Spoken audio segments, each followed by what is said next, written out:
Olá pessoal, estamos aqui diante de mais um módulo para vocês sobre transformação de números decimais em fração decimal. Então, observe os seguintes números decimais. Números decimais são aqueles números que têm vírgula. Então, olha, 8, 0,8, 8 décimos. Está vendo? Olha, 8 décimos. Então, representa 8 décimos. Número decimal, fração decimal. 8 décimos, 0,8. Observe que no denominador tem um zero e aqui nós temos uma casa decimal, o que tem depois da vírgula. 0,65. Então, ó, 65 centésimos. 65 sobre 100, 65 centésimos. Observe que tem dois zeros no denominador, observe que tem duas casas decimais. Tá? Então, 5,36. Então, a leitura desse número, vocês vão responder para mim no bloco e vão enviar para mim. 5,36, 536 sobre 100. Então, por que 100? Porque tem duas casas decimais. Então, 536 centésimos.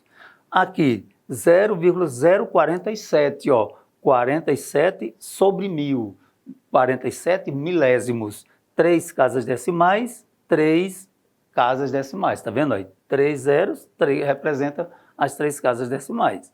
Verifique então que um número decimal é igual à fração que se obtém, escrevendo para o numerador o número sem vírgula, está vendo aí, 5,36, 536. 0,047, escreve só 47, porque nenhum número inteiro começa com zero. Então, esse zero morre, certo? Então, o número sem vírgula e dando para o denominador a unidade seguida de tantos zeros quantas forem as casas decimais. Então, 2 zeros, por quê? 2 casas decimais. 3 zeros, por quê? 3 casas decimais. Entendido? Aqui nós temos o contrário, ó, transformação da fração decimal em um número decimal. É o mesmo critério. O total de casas decimais é o total de zeros que vai ter no denominador. Olha, 5.825 10.000 décimos de milésimos. Então, 4 zeros, 4 casas decimais. Aqui nós temos 15 décimos, ó, 1,5. Uma casa decimal, um zero no denominador. 31 centésimos, 0,31.